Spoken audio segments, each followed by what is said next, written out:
Nous allons parler d'une saga qui n'a vraisemblablement aucun excellent film. Salut à tous, ici Reg et aujourd'hui on va parler de la saga American Nightmare ou en version originale The Purge. Pour ceux qui ne connaissent pas American Nightmare, c'est une saga de films qui est sortie durant la dernière décennie. Il y a actuellement 5 films et une série. Je précise qu'on va parler que des films dans cette vidéo. Le concept de ces films est assez simple, c'est que chaque film est un film d'anthologie, donc un film différent avec des personnages différents et une nouvelle histoire. Et le concept fédérateur est qu'aux États-Unis, durant 12 heures par an, tous les crimes sont autorisés. Vous avez le droit de voler, tuer et tout ce que vous voulez à quelques exceptions près durant 12 heures par an. Et c'est avec ce concept-là qu'a commencé une nouvelle saga de films qui vient de sortir son 5e volet cette semaine. Et chaque film raconte une différente partie de la purge, donc de cette soirée-là. Et au fait, ça qui est intéressant, c'est que chaque film va être un peu différent. Chaque film apporte de nouvelles choses, chaque film va créer ou va amplifier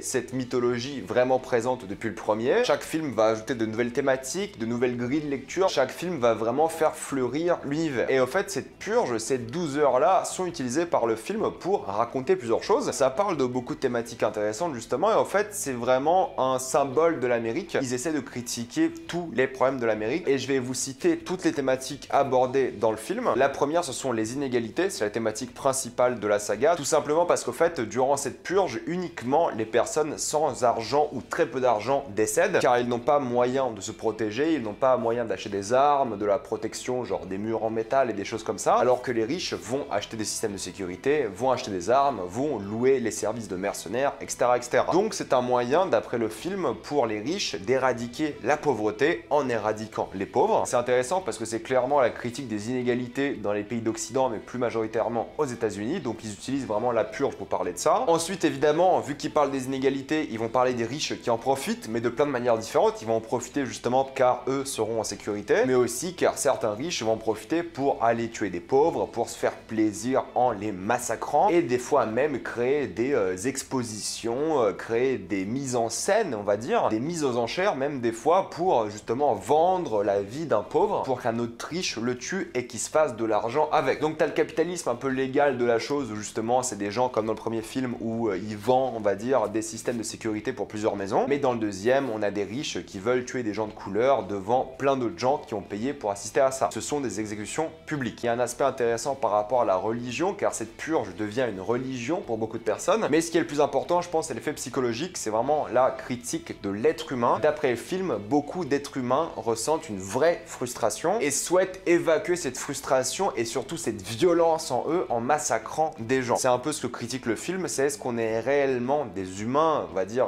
pacifiques, ou sommes-nous des animaux qui pourraient à n'importe quel moment tuer quelqu'un? La seule chose nous arrêtant étant la loi. Mais vu qu'il n'y a pas de loi pendant 12 heures, évidemment, ça crée beaucoup de problèmes. Du coup, ça nous fait poser des questions sur notre humanité aussi. C'est un peu le but. Car dans cette saga de films, il y aura des gens qui vont massacrer, qui vont tuer, et d'autres qui vont essayer d'éviter ça le plus possible. Et pourquoi cette purge existe dans les films? C'est qu'elle crée une sorte de nettoyage. Nettoyage de l'âme, nettoyage des personnes, et au fait, il n'y a plus du tout de criminalité. L'économie en profite à fond car les gens savent qu'ils peuvent s'amuser entre guillemets durant 12 heures par an. Du coup, ils vivent leur vie un maximum, ils dépensent, ils travaillent juste pour préparer des fois cette nuit, que ce soit pour attaquer ou se protéger. C'est ça la raison politique, c'est vraiment un nettoyage psychologique de la chose et boost économique pour vraiment tout le pays. Baisse de la criminalité et toutes ces choses-là. Donc la purge dans le film a un effet positif sur la société jusqu'au dernier film où là ça part un peu plus en cacahuète car la purge ne s'arrête jamais et forcément il faut que l'armée intervienne et des choses comme ça. Donc il y a un effet psychologique, un effet économique, un effet sur la criminalité, c'est évident, c'est une critique de l'homme, c'est une critique de la société, une critique des inégalités, mais aussi une critique du capitalisme. Comme je vous l'ai dit, les gens en profitent, ils se font un business sur cette purge tout le long de l'année des fois, mais surtout avant la purge. Il y a un vrai boost encore une fois économique et du coup, bah encore une fois, c'est cette critique du capitalisme qui profite du malheur des gens. Le capitalisme qui va investir pour gagner de l'argent, évidemment, donc ces sociétés-là, sur des famines, sur le réchauffement climatique, sur des maladies, etc., etc. On peut voir n'importe quelle comparaison qu'on veut. C'est le but du film, c'est de critiquer ça aussi. Ça critique aussi l'industrie pharmaceutique car lors des purges, les gens peuvent se droguer et faire n'importe quoi. Mais hors purge, au final, les gens ne consomment plus d'opioïdes alors qu'avant la purge, ils étaient addicts aux médicaments. Du coup, ça critique aussi le fait que les entreprises pharmaceutiques veulent se faire de l'argent sur les addictions des gens. Donc il y a une sorte de moralité qui se met en place avec les purgeurs, en tout cas en anglais c'est comme ça, the purgers, et de l'autre côté les gens qui font la résistance de une, les gens qui s'y opposent ouvertement et qui vont participer à la purge pour éviter des purges. purge, et les gens qui auront une morale différente, qui vont rester chez eux et qui vont tout simplement se taire et s'enfermer. Et du coup, ça divise la société une fois par an. Mais au lieu d'avoir une division de la société claire et nette durant toute l'année, là on l'a pendant uniquement quelques heures. Du coup, après, pour rajouter un peu de peps à tout ça, il y aura évidemment des histoires de conspiration, des histoires de gouvernement qui vont manipuler la purge pour les bénéfices de l'élite, de l'oligarchie. Il y a un peu de ça, c'est cool parce que ça permet vraiment de parler de l'élite au gouvernement qui en profite. Encore une fois, c'est une critique de ça qui est plutôt la bienvenue, mais ça parle aussi de racisme évidemment. Des groupes comme le Ku Klux Klan vont profiter durant la purge pour tuer des noirs. Et il y a plein d'actes racistes qui sont effectués durant ces 12 heures. Évidemment, c'est une question politique. Est-ce que la purge est bonne ou pas? Du coup, ça divise au fur et à mesure la société. Plus il y a de purge, plus la société est divisée. C'est un peu l'idée politique qui se mord la queue. On voulait éviter les divisions et les problèmes, et au final, la purge a créé d'autres problèmes. Et il y a aussi une petite remarque sur le tourisme, sur le fait que des gens viendraient aux États-Unis pour participer à la purge, et ça deviendrait une sorte de nouvelle motivation touristique pour plein de gens. On le voit dans l'un des films, et c'est vrai que je pense qu'il y aurait des gens qui viendraient pour tuer, c'est clair et net. Et il y a toute une idée sur l'expérience sociale qui est assez intéressante dans le film, la manière dont ils ont mis en place cette purge. Ceci étant dit, quand vous entendez toutes ces idées, tous ces concepts, vous vous dites bah c'est une saga intelligente, bien foutue, subtile. Mais le problème il est là, c'est que cette critique de la société est très peu présent au final. C'est beaucoup présent au début quand on présente les choses et de temps en temps durant quelques scènes, mais c'est avant tout des films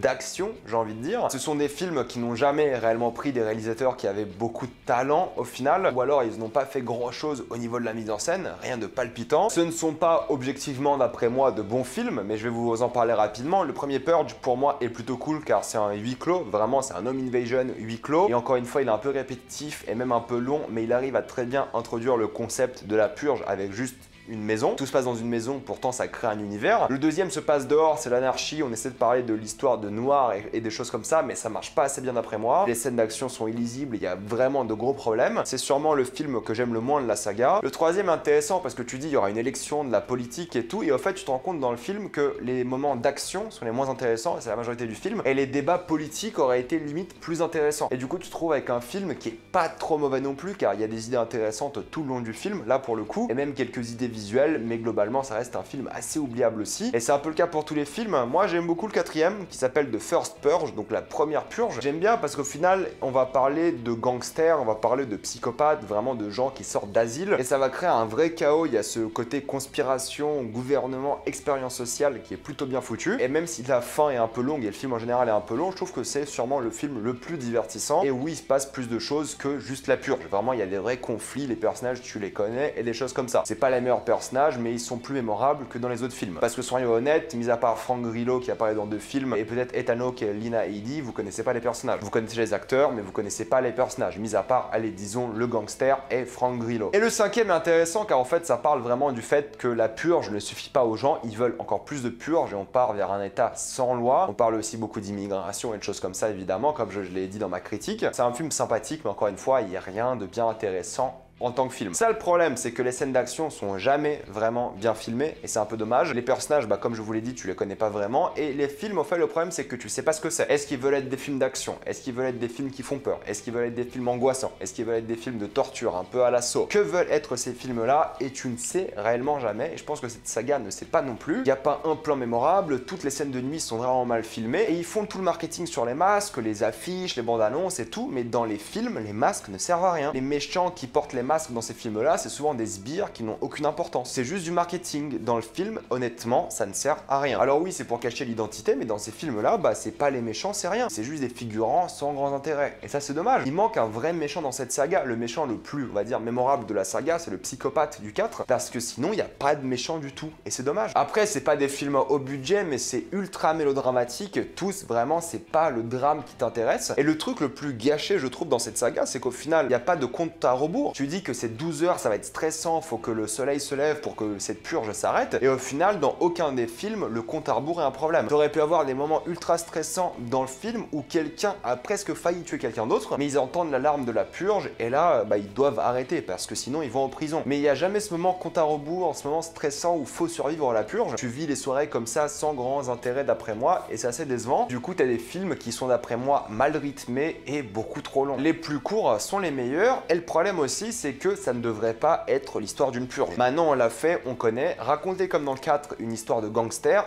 pendant la purge, raconter une histoire normale pendant la purge, comme les gangsters qui vont subir un règlement de compte et qui vont vouloir se venger, ça légalement ils peuvent le faire que durant la purge. Et il y a plein de trucs comme ça qui auraient pu être intéressants, mais à chaque fois c'est une histoire de survie et des choses comme ça, mais ils y vont jamais à fond et c'est toujours décevant. Mais alors pourquoi cette saga est culte ? C'est le concept au fait. Je pense que la majorité des gens connaissent le concept sans connaître les films, sans les avoir vus, parce que le concept est extrêmement fort, le concept est mémorable, le concept est puissant, le concept en théorie pourrait donner beaucoup de choses à faire, moyen d'innover, de se renouveler, ils ont essayé de le faire un peu dans cette saga, même si c'est pas toujours excellent. Le concept qui va le plus loin, qui va pas loin de la guerre civile, c'est dans Forever Purge, mais c'est vrai que sinon, le concept est culte et le concept est mémorable plus que les films en soi. Il y a des gens, je pense, qui connaissent le concept sans réellement savoir d'où le concept vient et si ça vient des films ou pas. C'est pour ça que je me dis que la série peut être intéressante car elle peut vraiment étendre ce concept. Faudrait que je la regarde, vraiment faudrait que je l'essaye. Mais pour moi, la meilleure manière de continuer cette saga, parce que je pense qu'ils vont continuer, c'est de complètement changer. Arrêtons le mélodramatique ou alors faisons ça sérieusement et bien avec des gens qui ont du talent, du vrai talent et qui ont l'énergie de le faire. Ou alors faisons-le différemment. Faisons un purge un peu